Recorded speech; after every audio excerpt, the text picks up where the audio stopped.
Swastiastu, jumpa lagi di channel YouTube Krishna Global dengan materi kontribusi kebudayaan Hindu dalam pembangunan nasional dan pariwisata Indonesia menuju era globalisasi. Berdasarkan fakta-fakta sejarah Indonesia dengan peninggalan benda-benda budaya yang bernafaskan kehinduan dengan yang ada, dapat dinyatakan agama Hindu memiliki kontribusi yang besar terhadap pembangunan pariwisata Indonesia menuju era global. Kontribusi yang dimaksud antara lain, 1. Pariwisata alam. Indonesia dikenal oleh dunia memiliki sumber daya alam yang kaya dan indah bernafaskan kehinduan. 2. Wisata budaya. Budaya anak bangsa Indonesia melahirkan kebudayaan. Dari berbagai macam suku bangsa yang ada di Indonesia, berbuah beraneka macam kebudayaannya yang dapat dinikmati oleh para wisatawan yang berkunjung ke Indonesia. 3. Candi.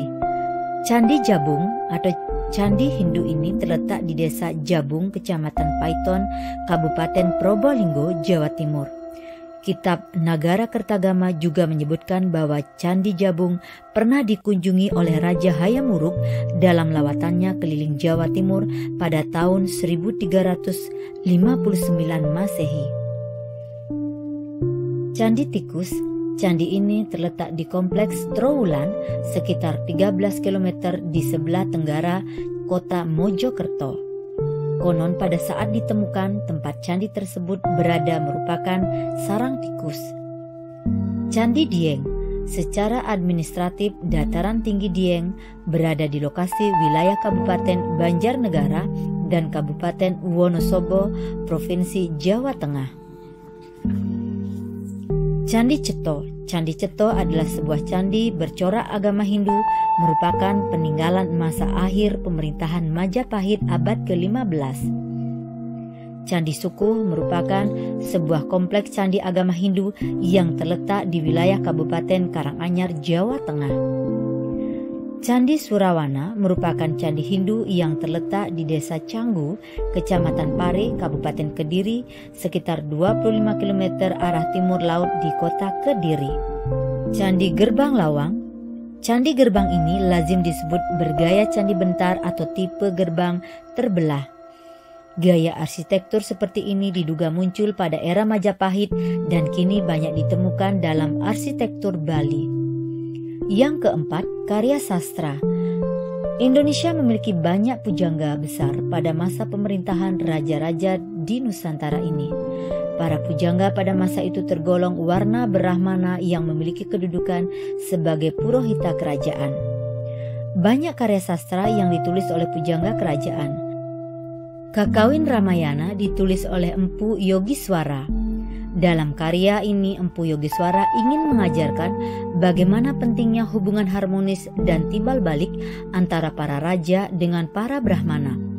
Karya sastra yang lainnya yang penuh dengan makna tersebar di masyarakat dapat dijadikan penuntun hidup menghadapi dunia pariwisata di era globalisasi ini. Antara lain, Carita Parahyangan, Bogor, Jawa Barat, abad ke-5 Masehi, oleh Tarumanegara. Cerita Parahyangan merupakan nama suatu naskah Sunda kuno yang dibuat pada akhir abad ke-16 yang menceritakan sejarah tanah Sunda, utamanya mengenai kekuasaan di dua ibu kota kerajaan Sunda, yaitu Keraton Galuh dan Keraton Pakuan. Kakawin Krisnayana adalah sebuah karya sastra Jawa kuno karya Empu Triguna yang menceritakan pernikahan Prabu Krishna dan penculikan calonnya yaitu Rukmini. Arjuna Wiwaha Kahuripan adalah kekawin pertama yang berasal dari Jawa Timur. Karya sastra ini ditulis oleh Empu Kanwa pada masa pemerintahan Prabu Erlangga yang memerintah di Jawa Timur dari tahun 1019 sampai dengan 1042 Masehi. Kemudian diperkirakan digubah sekitar tahun 1030. Lubdaka, kakawin ini ditulis dalam bahasa Jawa kuno oleh Empu Tanakung pada paruh kedua abad ke-15. Baratayuda adalah istilah yang dipakai di Indonesia untuk menyebut perang besar di Kurukshetra antara keluarga Pandawa melawan Korawa atau dalam Mahabharata. Negara Kertagama merupakan karya sastra kuno seiring perkembangan waktu sebagai buah karya pujangga zaman Majapahit. Sutasoma menggunakan bahasa Jawa kuno sehingga dimasukkan dalam kesusastraan zaman Majapahit I. Kitab Sutasoma menceritakan tentang seorang anak raja bernama Sutasoma. Sutasoma, seorang anak raja, menjadi pendeta Buddha. Para raton termasuk kesusastraan zaman Majapahit II. Kitab ini menggunakan bahasa Jawa Tengah dan berbentuk tembang atau kidung, namun ada pula yang berupa gancaran. Calon Arang termasuk kesusastraan kuno yang menggunakan bahasa Jawa Tengah sehingga dapat dimasukkan ke dalam zaman Majapahit II. Kitab Calon Arang ini berisi tentang cerita Calon Arang kemudian dibunuh oleh Empu Baradah atas suruhan Raja Airlangga. Demikian materi kali ini, semoga dapat menambah wawasan kita. Saya akhiri. Om Santi Santi Santi Om.